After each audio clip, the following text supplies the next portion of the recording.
Hey guys, today I'm going to be doing a book review on Dissolution, the first book in the Matthew Shardlake series by C.J. Sansom.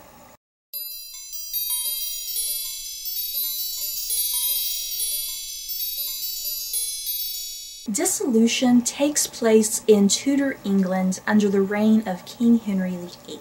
England is a divided country. There are those who are still devoted to the Catholic faith and those who support the new Protestant Reformation. Matthew Shardlake is summoned by Thomas Cromwell to act as a royal commissioner after the previous royal commissioner has been found murdered at a monastery in Scarsey. Matthew sets off with his assistant to uncover the mystery of this murder. Along the way, Matthew uncovers corruption, greed, treason, and his own beliefs are put to the test. This is actually not my first book in the Matthew Shardlake series. I had previously read Revelation a couple years ago, and that is book 3 of the series. So the great thing about the series is you can enjoy each novel as kind of its own separate story, very much like Dan Brown's Robert Langdon series, which you don't have to read in order. Dissolution was amazing. I absolutely loved every second. I was not disappointed one bit. The plot is just so intricately woven, and all these little details intersperse the plot, and by the time the novel concludes, all of this stuff just kind of collides together and makes sense, and no little detail is left hanging. Matthew Shardlake himself is a very fascinating character to read. He is a hunchback. So with that flaw to his body, it makes him so fascinating because he has his moments of self-pity and his moments of jealousy, especially in regards to women, when he sees other really strong and healthy men flirting with women, and women don't look at Matthew that same way because of his hunchback. And so all of this comes together and he has self-doubt. All of these characteristics could have easily made him an annoying, unlikable character, but I think that gives him flaws that are relatable, and you really feel for him and understand him.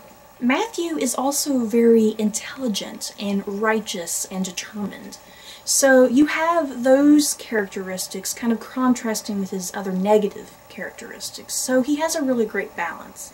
And another great thing about his character is the fact that he is a devout supporter of the Protestant Reformation, and he really looks down on those who still practice Catholicism. Seriously, he's practically Thomas Cromwell's #1 fan. If Thomas Cromwell had a fan club, Matthew Shardlake would be running that fan site.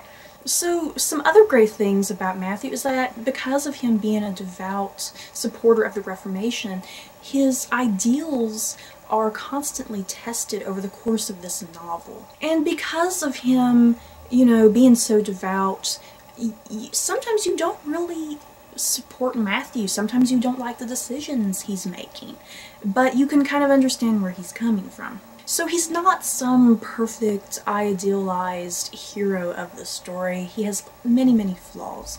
So of course, the #1 thing about this novel that I enjoyed was the fact that it takes place in historical Tudor England during the full swing of the Protestant Reformation, where the monasteries are being taken down.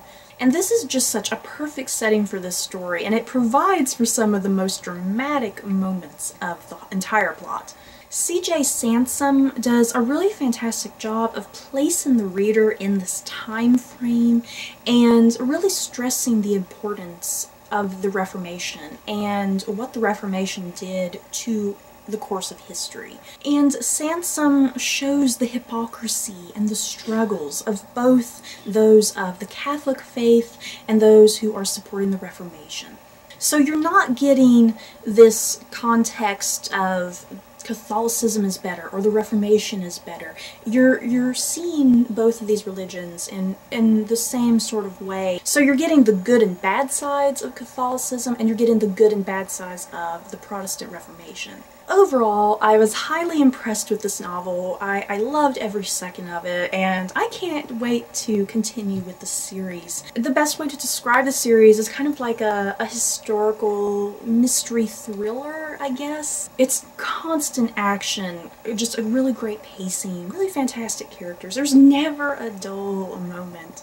So yeah, I totally recommend this for fans of historical fiction, especially if you love the Tudor era, especially kind of the era with, you know, the beginnings of the Protestant Reformation. So that's it for this review, you guys. Have any of you read this book? Are you interested in reading it? Just let me know. Don't forget to like, comment, and subscribe, and if you liked this book review, you may like these.